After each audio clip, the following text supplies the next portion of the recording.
자, 14장은 13장에 예수님께서 마지막 만찬 하시면서 발을 닦아준 예수님의 떠나심에 대해서 말씀하시죠. 그래서 걱정하고 있기 때문에 1절에 지혜되게 주신 말씀, 너희는 마음에 근심하지 말라. 자, 근심이란 단어는 마음에 있는 거다. 마음이 편치 않단 말이에요. 불안하든지 걱정이 있든지.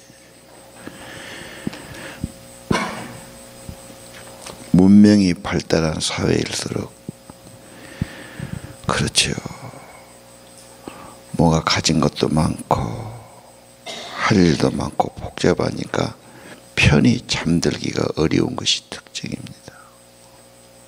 마음 졸인다는 말이죠. 이 근심에 대한 해결은 무엇이냐? 하나님을 믿어라.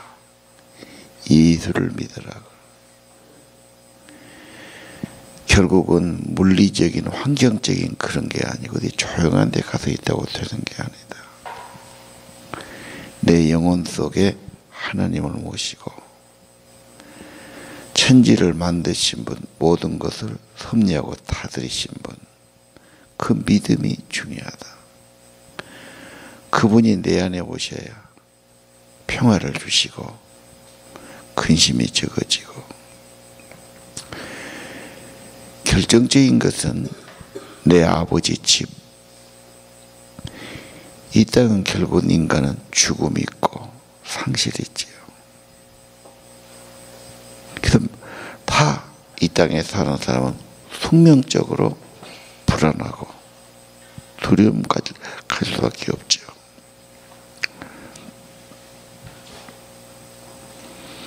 내 아버지 집 거할 곳이 많다. 예수님이 돌아가신 것은 너희를 위해서 처소를 준비하러 간다. 나중에 다시 너희들을 데리러 오고 너희를 영접해서 나 있는 곳에 너희도 있게 하리라. 이게 천국이죠. 예수님은 현실은 아픔이 있고 배신이 있고 부족함이 있고 문제가 있을 수 있다. 또 오해받고 반대하고 갈등이 많지요. 요한복음이 얼마나 갈등이 있고 논쟁이 있고 반대가 있고 그랬습니까? 그러나 예수 믿는 길은 결과는 내 아버지 집, 그건 영광의 천국이고 인간이 다 꿈꾸는 파라다이스를 의미하죠. 믿음은 물론 어려움도 있고 오해도 받고 수고도 해야 되고 뭐가 있을 겁니다. 그의 끝이 아니죠. 결론은 내 아버지 집이다. 그래서 사람들이 운명하려고 그럴 때 요한복음 14장 1에서 3절을 많이 읽어드립니다. 죽음을 앞에 두고 두려워하거든요. 믿는 사람도 두려워할 수 있어요. 본능적으로 죽음 앞에 사람은 두려움을 느끼죠. 그래서 예수님의 약속, 내 아버지 집에 거할 곳이 많다. 예수님이 너희 위해서 처소를 예배로 가셨다. 너희를 위해서 처소가 예비되면, 때가 되면 다시 예수님이 오셔서 너희를 내게로 영접하겠다. 나 있는 곳에 너희도 영원히 있게 하신 거죠. 걱정, 근심, 불안하고 문제는 우리 주님이 함께 하신다는 믿음, 영원한 천국을 약속한다는 믿음. 내 인생의 결론은 내 아버지 집, 영광의 집이죠. 천국은 나라인데 이 당이라는 말은 집이라는 말이에요. 물론 그 나라도 중요하지만 내가 있을 집, 내 아버지 집, 내게 주신 집, 그처가 중요하죠. 그래서 천당거랬습니다. 근데 천당거라면 좀 구식 말 같고 천국거라면 좀 신식 같지요. 옛날 사람보다 천당이 되기 때문에. 내 아버지 집으로 하면 하늘에 있는 집, 당이 맞습니다. 좀 큰 집을 강당이라고 그러지 않습니까?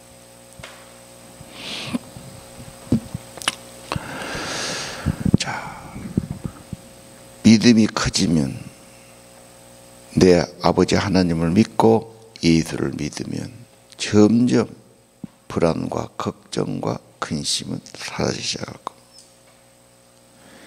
주님이 내 안에 더 많이 계실수록 내가 믿는 분이 더 크신 분일수록 요한복음의 권능을 행하시고 창조하신 분이고 생명을 주신 분이고 자꾸 그분을 생각할수록 그분을 믿을수록 그분을 가까이 할수록 걱정, 근심, 염려는 점점 더 적어지게 되어 있습니다.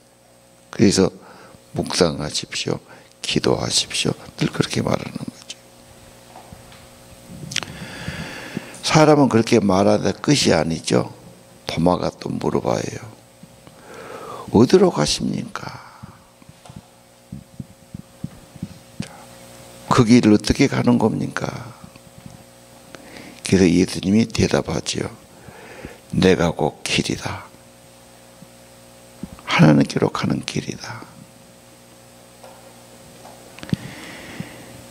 이 길이란 말은 항구에 배를 댈 때 배를 인도하는 적은 배가 있어요. 그 배를 따라가면 배가 안전하게 될 수 있어요. 잘못하면 뻘밭에 배가 될 수 있지 않습니까?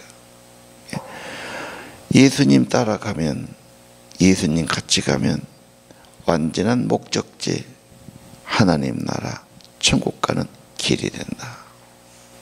그래서 유일한 길이다. 인도하는 대로 한 걸음 한 걸음 오직 예수를 닮고 예수를 따르고 예수를 바라보고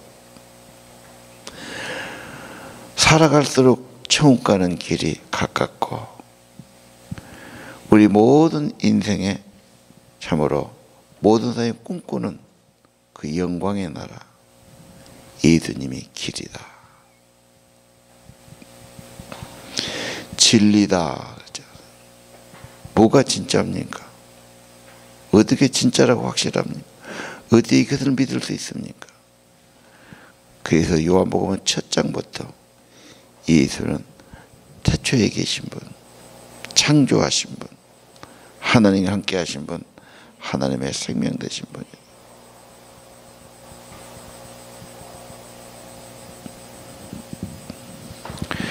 생명은 그분이 생명의 근원이었고 생명을 창조하신 분이었고 생명을 우리에게 주시는 분이죠. 그래서 생명의 물을 마셔라, 생명의 양식을 먹어라. 그분이 새 생명을 주시죠. 왜 예수를 믿어야 됩니까? 생명이죠. 영생이죠. 하나님의 생명이죠. 예수께서 말씀하시죠. 내가 곧 길이요 진리요 생명이다. 이건 사람의 말이 아닙니다. 하나님만이 하실 수 있는 말이에요. 이 땅에 오신 하나님, 구원의 하나님, 성경에서 우리에게 구원자로 보내신 하나님의 이름이 그리스도라고 말해요.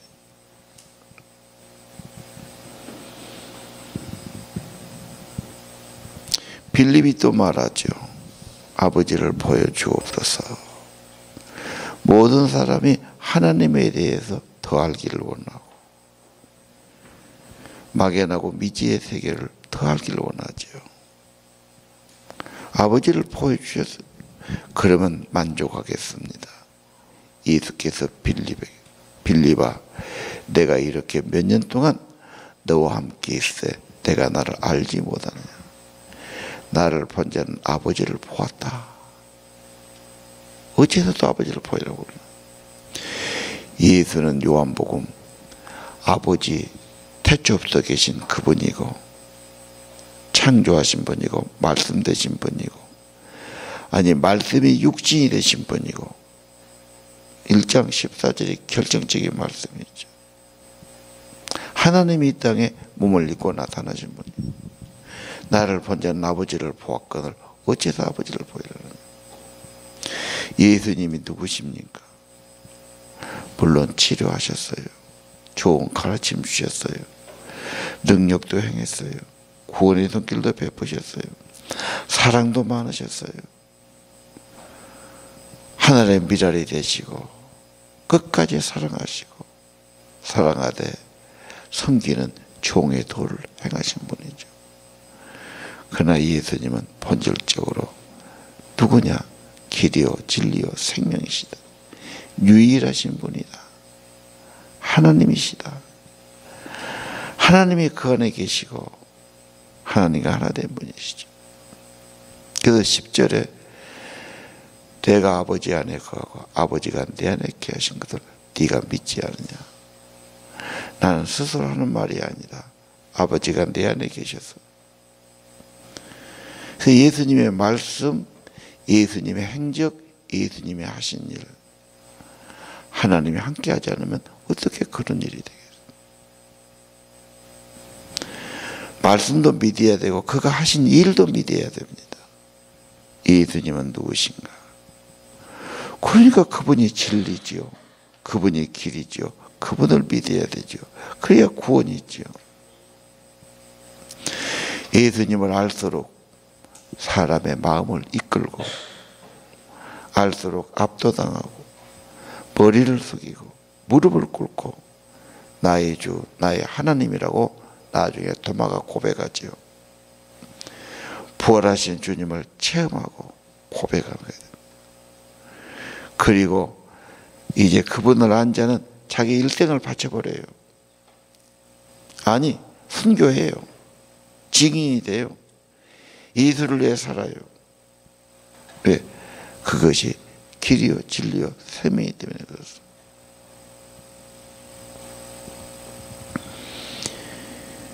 하나님은 그럼 어떤 분이냐? 물론 구약에 거룩하신 분, 심판하신 분, 전능하신 분 많이 말씀해요. 결정적으로 하나님은 사랑의 하나님, 예수 안에 계셔. 자기 생명을 내어주시고 발을 닦아주시고 하늘의 미랄이 되시고 세상 죄를 지은 하나님의 어린 양이 되신 거죠. 하나님의 완전한 것은 예수로 완전히 보여주십니다.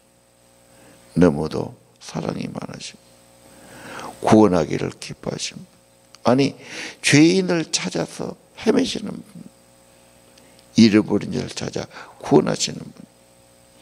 요한복음 15장에 탕자 집 나간 아들, 배신하고 나간 아들 돌아오기를 기다리는 아버지로 보여주죠.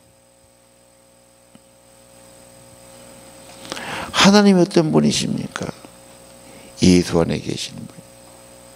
더 정확하지요. 보여주셨으니, 나타나셨으니. 우리는 예수 하나님을 믿어야 합니다. 세상 사람들도 하나님 믿어요. 자기 생각의 하나님이에요. 전통의 하나님이에요.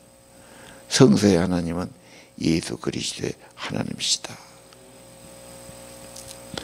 골로새 1장 15절, 예수는 하나님의 보이지 않는 그분이 나타나신 형상이에요. 본체예요. 모든 것을 창조하신 분이에요. 정확하게 말씀하고 있죠.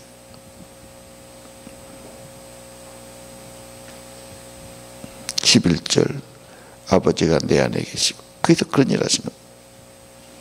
난 아버지 안에 있고. 왜요? 철저히 예수님은 하나님께 의존되셨고 하나님께 순종했고 스스로 하지 않습니다. 요한복음에 생각도 스스로가 아닙니다. 전부 나를 보내신 분, 아버지의 뜻.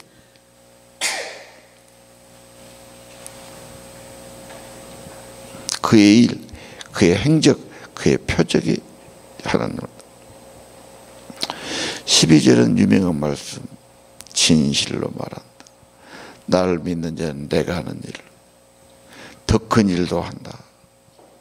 이게 무슨 말씀이십니까? 주님이 내 안에 계시고 성령으로 내 안에 계시고 성령이 나를 사용하시고 나를 통해서 하나님의 도구가 되고 주님의 지체가 되고 주님의 도구가 되고 주님이 하신 그 일 우리도 그대로 할 수 있다 말씀하신 거죠. 그럼 그걸 어떻게 이해해야 됩니까? 내 이름으로 구하라 그랬죠. 내 이름으로 구하면 내가 시행할 것이다.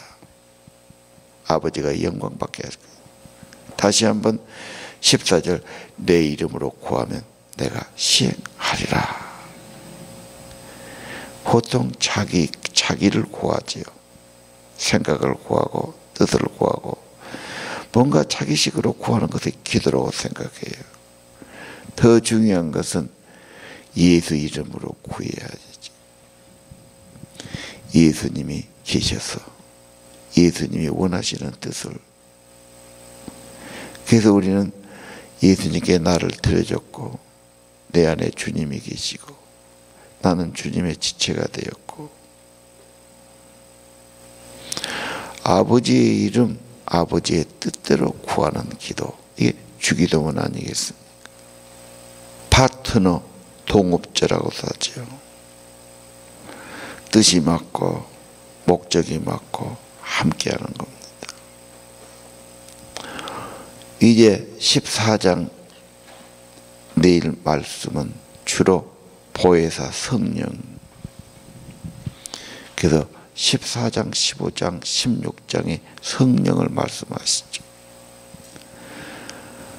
우리 성령님이 우리 안에 오셔서 성령이 충만할수록 나는 적어지고 내 생각은 내려놓고, 성령 충만의 비결은 통치받는 거죠.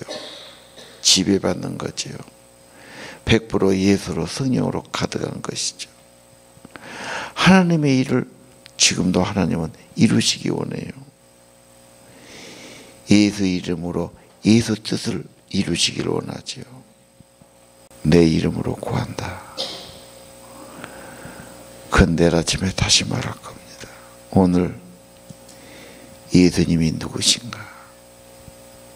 이 땅에서 어떻게 근심, 걱정, 염려를 벗어버리고 참된 평안을 누리고 소망 가운데, 믿음 가운데 살아갈 것인가? 주의 성령이 내 안에 계시고 나는 주 안에 있고 성령 충만이죠. 성령 충만하면 그런 세계가 경험될 줄로 압니다. 그리고 내 생각으로 구한 것이 아니라 철저히 예수님처럼 하나님의 뜻을 구하고 하나님이 기뻐하신 일을 구하고, 그건 하나님이 하시는 일이에요. 그런 기도, 그런 은혜가 있기를 기도해야 할 것입니다. 기도합시다.